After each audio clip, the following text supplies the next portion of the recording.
ஸ்ரீ குருவாயூரப்பன் திருவடிகளே சரணம். இன்னைக்கு இந்த தசகத்தோட 7வது ஸ்லோகத்தை பார்க்கலாம். முதல்ல வார்த்தைகளை பிரித்து சொல்லலாம், பிறகு ஒவ்வொரு வரியும் சேர்த்து சொல்லலாம். காத்ரேண பாவிமகி மோச்சித கௌரவம் பிராக். गात्रेण भाविमहि मोचित गौरवं प्राग्. व्यावृण्वदेव धरणीं चलयन्नयासीः. व्यावृण्वदेव धरणीं चलयन्नयासीः. छत्रं परोष्मदिरणार्तमिवादधानो. छत्रं परोष्मतिरणार्तमिवादधानो. दण्डं च दानवजनेष्विव सन्निधातुम्. दण्डं च दानवजनेष्विव सन्निधातुम्. गात्रेण भाविमहि मोचित गौरवं प्राग्. व्यावृण्वदेव धरणीं चलयन्नयासीः. गात्रेण भाविमहि मोचित गौरवं प्राग्. व्यावृण्वदेव धरणीं चलयन्नयासीः. छत्रं परोष्मदिरणार्तमिवादधानो.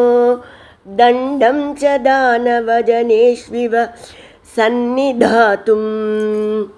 छत्रं परोष्मतिरणार्तमिवादधानो. दण्डं च दानवजनेष्विव सन्निधातुम्. இப்போ நாம் இந்த ஸ்லோகத்தோட வார்த்தைகளை பிரித்து அர்த்தங்களை பார்க்கலாம். பாவி எதிர்காலத்தில் நடக்க போகிற, மகிமா உச்சித பெரிய சிறப்புக்கு பொருத்தமானபடி, கௌரவம் மதிப்பை, பிராக்கு முன்கூட்டியே, வியாவிருண்வதா இவ வெளிப்படுத்துவது போன்றதான, காத்ரேன திருமேனியால், தரணீம் சலயன் பூமியை அப்படியே அதிர்ச்சி அடைய செய்கிறபடி, பரோஷ்ம பகைவரின் வீரமாகிய வெப்பத்தை, திரணார்த்தம் இவ மறைக்கிற மாதிரி, சத்திரம் குடையையும், தானவஜனேஷு அசுரர்களிடத்தில், சந்நிதாத்தும் இவ பயன்படுத்துவதற்கு ஏற்றபடி, தண்டம் ச தண்டத்தையும், ஆததானக ஏந்தியவராக, அயாசீகி நீங்கள் சென்றீர்கள்.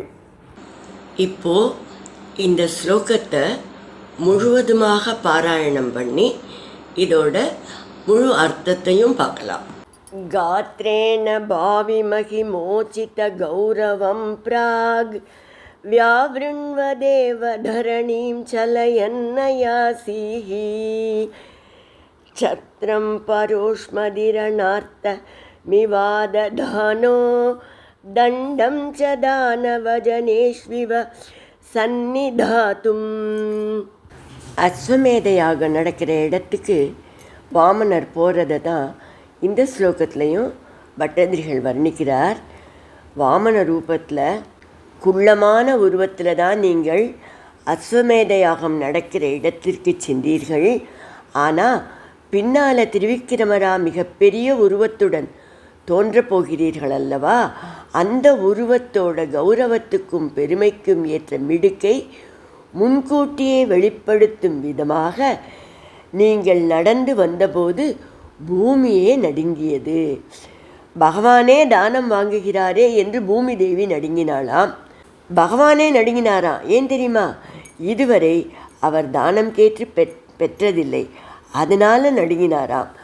அவரே கொஞ்சம் நடுக்கமாக இருந்ததுனால பூமியை நடுங்கிடுத்தான். பகைவர்களுடைய ஆக்ரோஷத்தையும் வெப்பத்தையும் மறைப்பதற்காக நீங்கள் குடையை எடுத்து சென்றீர்கள். அசுரர்களை தண்டிப்பதற்கு அடையாளமாக தண்டத்தை நீங்கள் ஏந்தி சென்றீர்கள் என்று பட்டதிரி சொல்கிறார்.